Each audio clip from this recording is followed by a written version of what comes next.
آج ہم آپ کو حضرت عیسیٰ علیہ السلام کا واقعہ پہاڑی باز کے بارے میں بتائیں گے، تو جڑے رہیں ویڈیو کے آخر تک۔ نیو ہیں تو چینل کو سبسکرائب کر دیں۔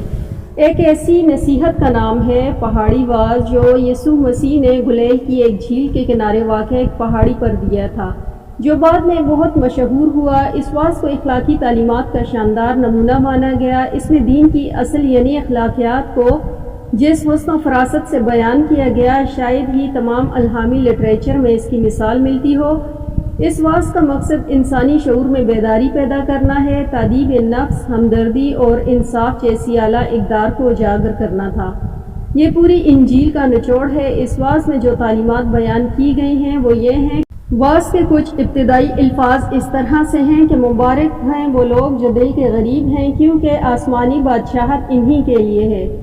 پھر مبارک ہیں وہ لوگ جو غم زدہ ہیں، کیونکہ خدا کی طرف سے تسلی ملے گی۔ مبارک ہیں وہ لوگ جو حلیم ہیں، کیونکہ وہ خدا کے وعدے سے زمین کے وارث ہوں گے۔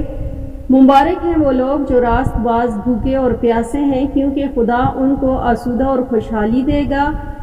مبارک ہیں وہ لوگ جو رحم دل ہیں، کیونکہ ان پر رحم کیے جائیں گے۔ مبارک ہیں وہ لوگ جو پاک ہیں، کیونکہ وہ خدا کو دیکھیں گے۔ پھر مبارک ہیں وہ لوگ جو صلح کرواتے ہیں۔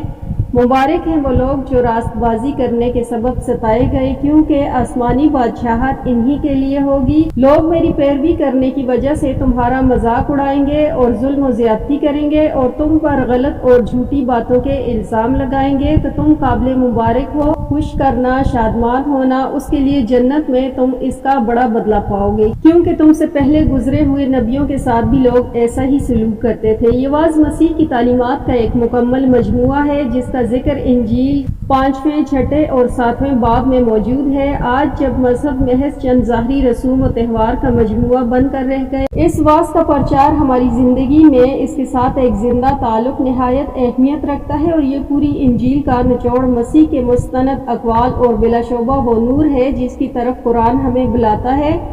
جب حضرت یسوع مسیح کی تعلیمات لوگوں نے سن لی تو ہکا بکا ہو کر رہ گئے، کیونکہ یہ تعلیمات ان کی علماء کی طرح نہ تھی بلکہ اخلاق کے ساتھ سکھائی گئی تھی۔